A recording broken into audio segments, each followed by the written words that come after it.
Hey Achievers, hope you're all having an awesome day so far. In today's lesson, we are going to dive headfirst into whole numbers and ultimately see how useful they can be in almost every aspect of maths. Whole numbers are just like any normal number that you can think of that isn't a decimal or a fraction, like 4 or 4,404 for example.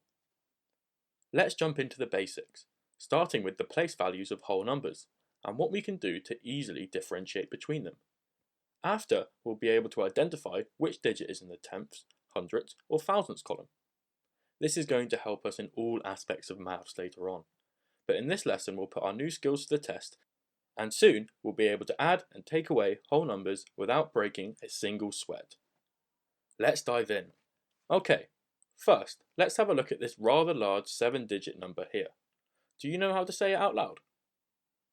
Well, since it is built up of 7 numbers, we can instantly tell the number is going to be somewhere in the millions. So in this case, the number is 2,478,561, which is perfect because it nicely shows us all of the important place values we need to know. Okay, let's start identifying them. To do this, we always work from right to left to get each digit correctly placed. It can also help to put commas every 3 numbers from the right, like I have done. This makes it super easy to read the number out loud. We start with the 1, the furthest number to the right. This will always be the unit. This refers to the 9 numbers between 1 and 9, and thus to the only units that can exist. The number 10 isn't a unit, however, since it is the first out of all the numbers to go into double digits, and in doing so, taking up 2 place values. So in the case of our number here, the 6 falls into the tens column, meaning there are 6 lots of 10, 60 in other words. So already we have 6 lots of 10 and 1 unit. So if we cover the rest of the number to the left of the 6, we would just have 61, which makes sense, right? Now, what do you think the 5 will represent? You guessed it, the next grouping of numbers we have after the tens is the hundreds, since, like before, 100 is the first number we get to 3 digits with. So now, by counting back 3 places this time, we know that the 5 stands for 5 lots of 100. In other words, 500. So, what's the first number we would get to with 4 digits if we were to count up past 100? You're right, 1,000. So in this case, the 8 we have here is actually representing, again, 8 lots of 1,000, making 8,000. Hopefully you guys are starting to notice the pattern forming here. For the next digit, we nearly have to start all over again. We begin again by thinking about which is the first number we find that has 5 digits. And in this case, it's 10,000. So, this 7 actually represents, you guessed it again, 70,000. Next is the 4, which is 6 digits back from the right now, so we're getting into big number territory. Again, it follows the same pattern as before, so after 10,000s, what comes next? That's right, hundreds of thousands. The 4 here represents 4 lots of 100,000, which is 400,000. Whoa, this number is getting big, and quickly. Hope you guys are managing to keep up at home. Right, now we need to be careful now as we look at our last number. We can't jump the gun and say this will be 1,000 thousandths, because that's simply not a thing, and it also sounds a little bit silly. Can you remember what I said this number was at the beginning?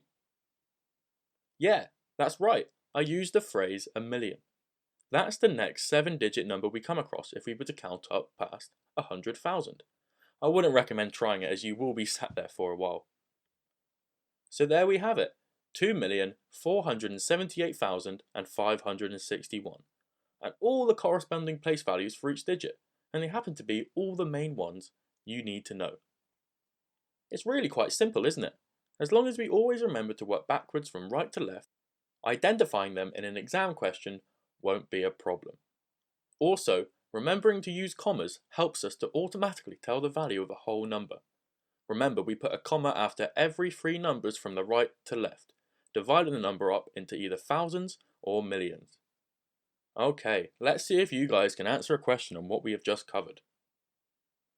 Michael is saving up to buy a new house. If the house cost £476,301, which digit is in the 10,000ths place and which is in the tenths place? Give the lesson a pause and have a go for yourself. Feel free to rewind and double check your methods with the previous example. Okay, let's have a look at the answer. The 7 is in the 10,000ths place, since it's 4 numbers from the back, and we can see that in this particular question, it actually represents 70,000. The answer to the second part is 0, which may seem like a trick question at first, but since there aren't actually any tens units in this question, and just the one singular unit out of the 300, we therefore know it has 0 tens. See, it's pretty easy stuff, isn't it? Recognizing place values straight away by looking at the number is a very useful skill in all walks of life, especially if you don't want to be shortchanged when buying a Freddo Frog at the local shop. It's especially useful as we now move into adding and subtracting numbers with 3 or more digits. It's better if I jump straight into an example to show exactly how we add these whole numbers up. Let's say we want to add the number 235 and 172 together. Well, we know they both have a hundreds, tens, and units column from the previous example, so how do we add them up with ease, you ask? In writing out these kinds of problems, it's crucial that we write the corresponding place values on top of each other. That's the main point about all of this. With units above units, like the 5 and the 2, and tens above tens, the 3 and the 7, and finally the hundreds above the corresponding hundredths, so here, the 2 over the 1. Once it's been laid out properly, we are now ready to answer the question using the long addition method. Now, again, just like in identifying place values, we work from the right to the left and down in columns. This is the case for any long addition or subtraction type question. Alright, let's have a go. Starting with the units column, we add together the 5 and the 2, and underneath we write the answer, in this case 7. Making sure to keep everything structured and in nice columns and rows to make sure we don't make any silly mistakes. Next we add the tens column. Adding 3 and 7 makes 10. But we have to be careful here because when the answer is a 2-digit number and it isn't the last addition sum we do, we need to write the second digit underneath, which is the 0, and then carry over the first digit to the top of the next column to the left, like I've done here. So, the 1 in this case will then get added in the next column. We do this because we have to split the number into a tens and a units, and then add separately to avoid any error. Now, finally we add the last column, including the 1 we carried over, and we get 4, giving us 407 as the answer. And there we have it. That's the method for adding numbers the long addition way. Here's another example with some extra digits. Not much changes from the previous example, so if you're feeling up for it, give the video a pause and have a go. Okay, let's walk through it. After making sure the units, tens, hundredths, and now thousandths values are above one another, we can start adding. The 7 and the 2 combine to make 9, which needs no carrying over. The 9 and the 6, however, add to make 15. So like before, we write the 5 underneath and carry up the 1 to the next column on the left. So now we have 9 plus 8 plus 1, which gives 18. So we write the 8 under the third column and we now carry up another 1 again. Then 5 plus 4 plus 1, which makes 10. So now we're putting a 0 and then carrying over a 1 for a third time.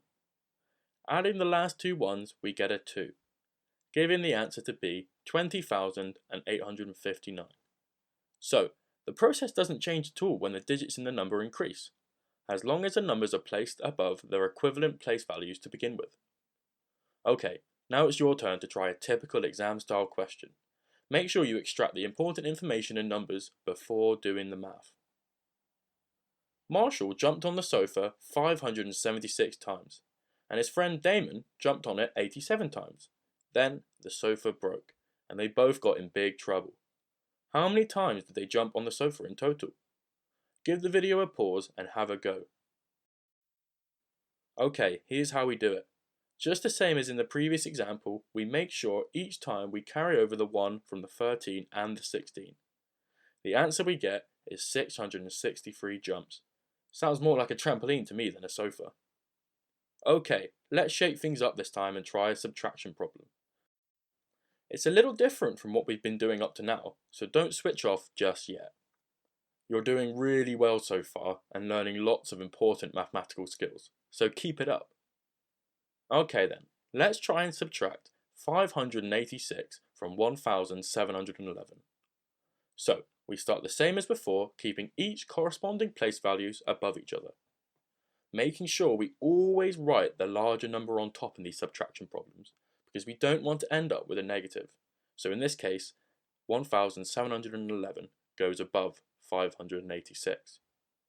Great, now starting from right to left we can start subtracting. So we start with 1 minus 6. This is where the trick comes in, because we can't write minus 5 underneath, because having a negative digit at the end of a number wouldn't make any sense.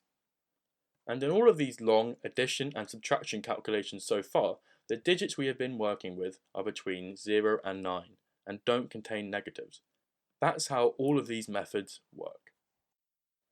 So instead, for this question, what we do is borrow the 1 from next door, which as we know represents a 10 in place value terms.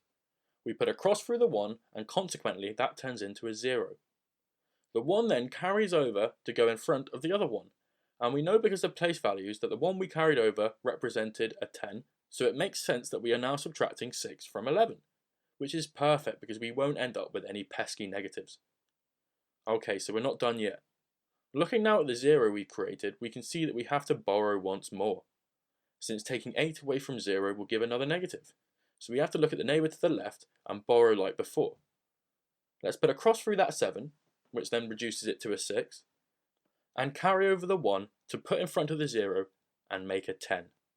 Perfect. Now we just do 10 minus 8 to make 2, and then 6 take 5 to make 1. And then the 1000 in the 1711 just goes straight down, because there is no digits left away to take from it, leaving the answer 1125. And there we have it. It's simple once you've cracked how to borrow and carry across. Make sure you take your time and practice often, and soon enough you'll be doing these subtraction problems with your eyes closed. Okay, over to you guys now with a question you'll definitely see in an exam. So make sure to give the video a pause and give it your best shot. No cheating. The Eaglewood Bakery had 1,946 bags of sugar. An employee used 713 bags of sugar to make some cherry pies.